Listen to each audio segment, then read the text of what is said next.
One of the things that I wanted to kind of transition this to is from this absolute focus on the customer.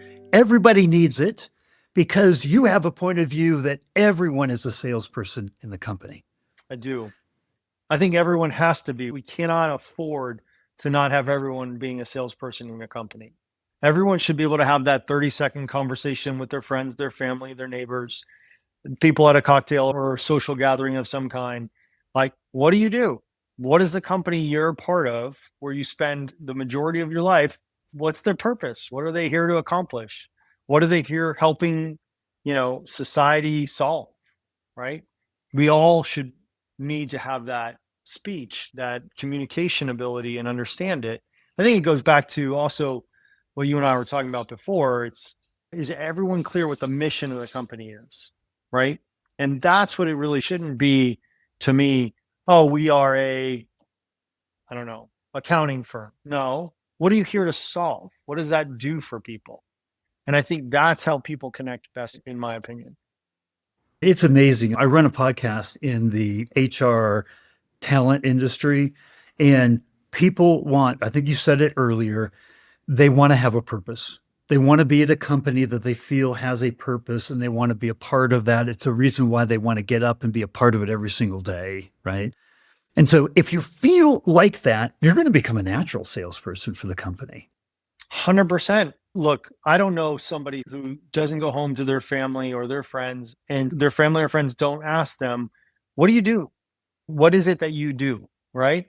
And I think the day of telling somebody I'm an analyst or I'm a C suite exec, that's boring. Right. Like my kids tell me all the time, Dad, you're somebody who's on the phone all the time, listening to people and solving problems. That's what I do. I think at the end of the day, that's what they tell me I do. Because in a kid's view, it's very honest and very clean. Yep. Yep. And I said, you're absolutely right. Like, I have to listen more than I talk, and I get to help people solve problems.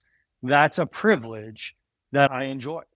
Right. And you get that, or you gain that privilege, in my perspective at least, is through years of experience of making mistakes and seeing other people make mistakes and learning from those things, and being able to share those experiences with people today is an absolute privilege. So, and that's what I try to explain back to them, right? Like, it doesn't start that way. You have to learn first and have to experience things first.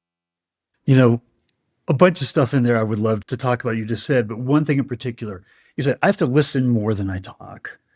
And if you look at like surveys from and results from Gong, who, researched thousands and thousands and thousands of sales calls, the rep talks two-thirds to three-quarters of the time. It's not good. I mean, look, I haven't dated in a long time, but I understand in any relationship, I want to know about you. I want to know what's going on. Who are you? What have you done? What do you want to do? Right? What are you doing right now?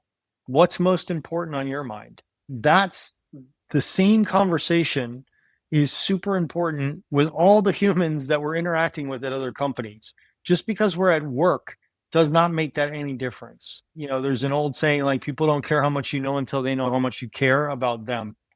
And it's very true. And you have to be genuine about it. It can't be something that you're just doing because you're told to do or you read in a book.